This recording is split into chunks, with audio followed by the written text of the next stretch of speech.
ఎర్రకోట మీద నుంచి ప్రధానమంత్రి చేసిన వ్యాఖ్య కామెంట్ దిమాగి నక్సల్స్ ఎందుకు భుజాలు తడువుకుంటున్నారు? కారణం ఏంటి? ఒక చిన్న విషయం చెప్తా. ఆయన దిమాగి నక్సల్స్ ఎవరన్నారు? అఫ్జల్ తేరే ఖాతిల్ జిందా హై, అఫ్జల్ తేరే ఖాతిల్ జిందా హై. అఫ్జల్ గురిని ఉరిశిక్ష వేస్తారు. ఆయనకి జిందా అంటే ఎవరు ఉరిశిక్ష వేసింది? ఈ న్యాయ వ్యవస్థ వేసింది. అంటే ఖాతిల్ జిందా హై అంటే ఈ న్యాయ వ్యవస్థను చంపేద్దాం అనుకుంటున్నారా? అంటే భారతదేశం యొక్క న్యాయ వ్యవస్థను మీరు చంపుదాం అనుకుంటున్నారంటే దాని అర్థం ఏంటి? అంటే మీరు భారత సార్వభౌమాధికారాన్ని మీరు ప్రశ్నిస్తున్నట్టు కదా. అటువంటి వాళ్ళని దిమాగి నక్సల్స్ అన్నారు.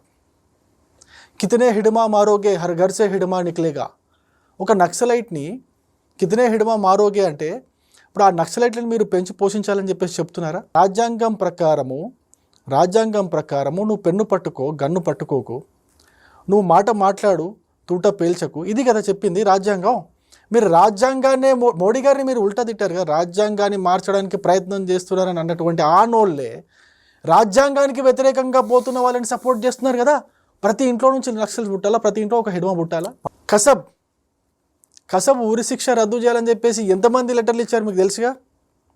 అంటే అది కూడా వాళ్ళని కూడా దిమాగి నక్సల్స్ అని ఎందుకన్నారంటే కసబ్ లాంటి 250 మందికి పైగా అమాయకులని, టూరిస్టులని చంపి, ముంబై హోటల్ పైన అటాక్ చేసి చంపి నాకు జైల్లో ఉన్నప్పుడు బిర్యానీ కావాలని చెప్పేసి అట్లా భారతదేశం యొక్క సైన్యాన్ని, భారతదేశం యొక్క న్యాయ వ్యవస్థని అవహేళన చేస్తున్నటువంటి ఈ మేధావులందరినీ కూడా దిమాగి నక్సల్స్ అన్నారు.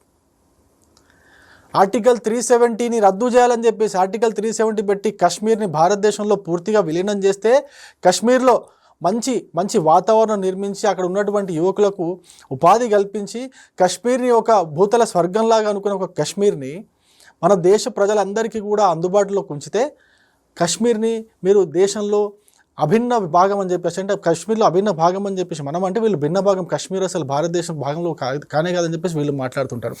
అందుకే వీళ్ళని దిమాగి నక్సల్స్ అన్నారు. చికెన్ నెక్ను వేరు చేస్తాం, అక్కడ ఉన్న వాళ్ళంతా ముసల్మానులు అన్న వాళ్ళకి సపోర్ట్గా మాట్లాడుతున్నటువంటి వాళ్ళను దిమాగి నక్సల్స్ అన్నారు. ఎక్కడైతే ఇప్పుడు ఆపరేషన్ ఖగార్ పేరుతో ఒక ఆపరేషన్ దేశ హోమ్ మినిస్టర్ ఆధ్వర్యంలో నడుస్తూ ఉంటే ఆపరేషన్ ఖగార్ని వ్యతిరేకించారు. ఎందుకు వ్యతిరేకించారంటే అక్కడ ఆ యొక్క గిరిజనులు నివసించేటువంటి ఆ కొండ ప్రాంతాల్లో, ఆ గిరిజన ప్రాంతాల్లో అభివృద్ధి జరగకూడదు, అక్కడ కేవలం నక్సలైట్లు ఉండాలి. అంటే ఆ గిరిజనులు ఏం పాపం చేశారు? వాళ్ళ అభివృద్ధికి నోచుకోకూడదా? వాళ్ళ ఆధునిక జీవనానికి వాళ్ళు అర్హులు కాదా? అందుకే వీళ్ళని దిమాగి నక్సల్స్ అన్నారు.